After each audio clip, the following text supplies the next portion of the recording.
Thank you very much. Thank you. Thank you. Thank you. Thank you, Governor Dean, for that wonderful introduction. And I thank the orchestra for playing me in. Thank you, Governor Rossello, for your leadership here in the DGA. To our DNC General Chair, Governor Roy Romer, thank you for agreeing to do that. I hope it made the Democratic governors feel better. It sure made me feel better when you did it.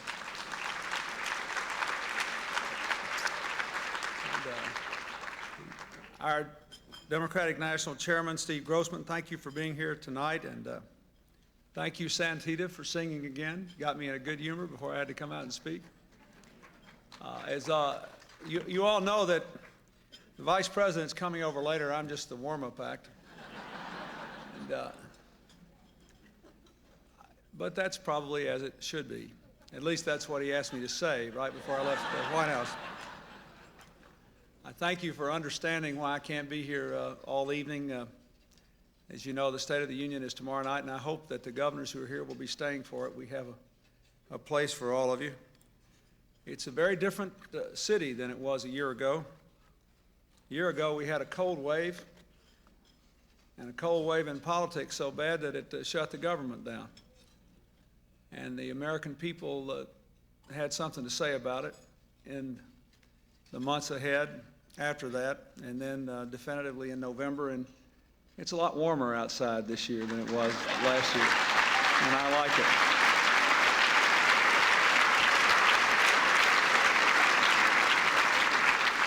All of you know that I have been deeply indebted to my own experience as a governor and to the Democratic governors for many of the ideas that we have brought to bear over the last 4 years.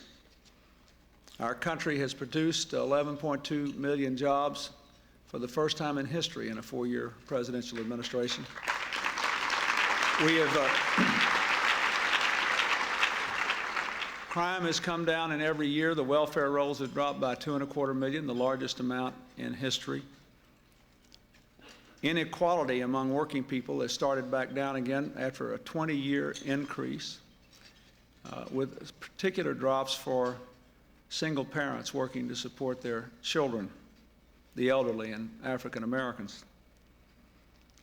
In the last 4 years, thanks to the work that we have done together, we have, first of all, reversed our country's addiction to supply-side economics and substituted for it an economics based on investing in people, expanding trade, reducing the deficit, and ultimately balancing the budget in the right way. We have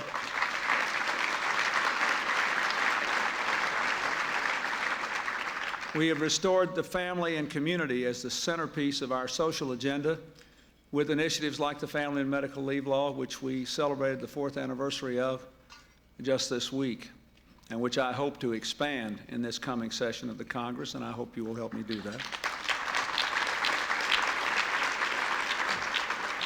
When it comes to crime and welfare, we replace rhetoric with action, and that's why results have flowed.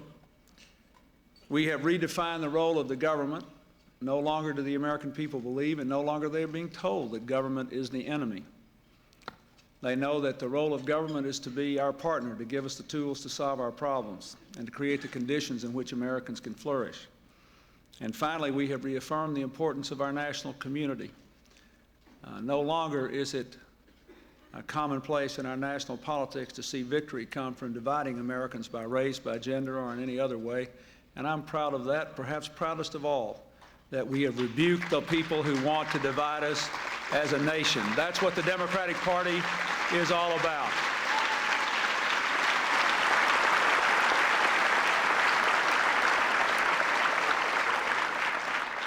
In the next 4 years, well, you have to wait till tomorrow night to hear about that.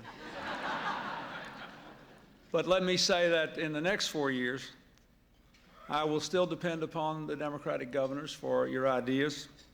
2 of them, you know, I have embraced with particular vigor: the Hope Scholarship, pioneered by Governor Zell Miller in Georgia,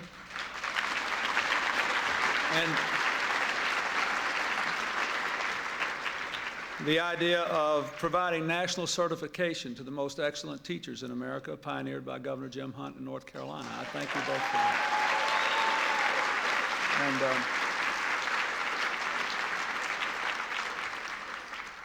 what I want to leave you with is that I think in the last 4 years, we basically unlocked the potential of our country by fixing a lot of things that were wrong and by redefining what the stakes are. In the next 4 years, we have to take initiatives to shape America for the next 50 years.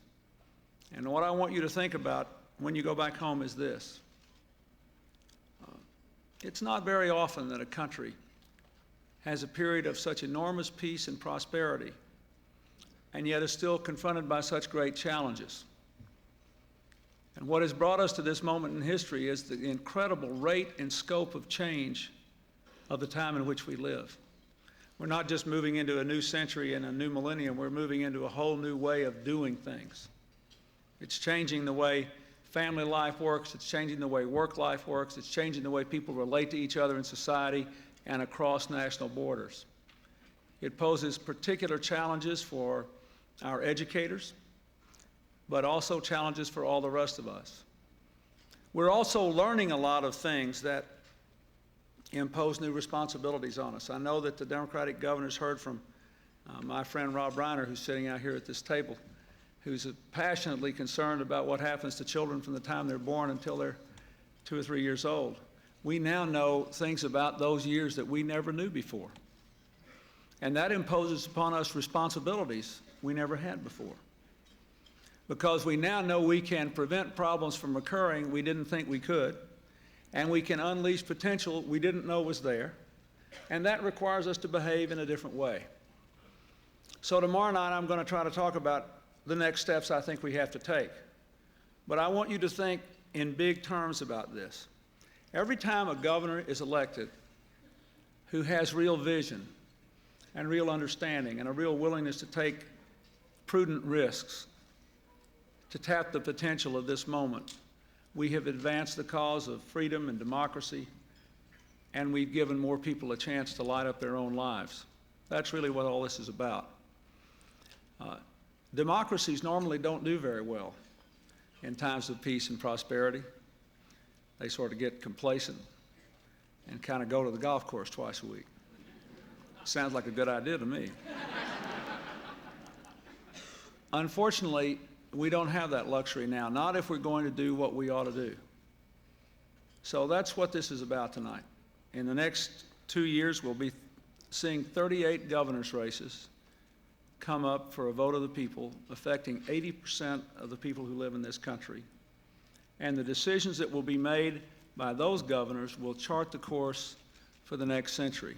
This is a very, very important time to be making these judgments. And I can tell you, having now been president for 4 years and having been a governor for 12 years, I could tell you a lot of things about that. But the point I want to make is, there are a lot of things that a president can do and a lot of things a president can't. There are some things that can and will only be done by the governors of this country, working with people throughout the states.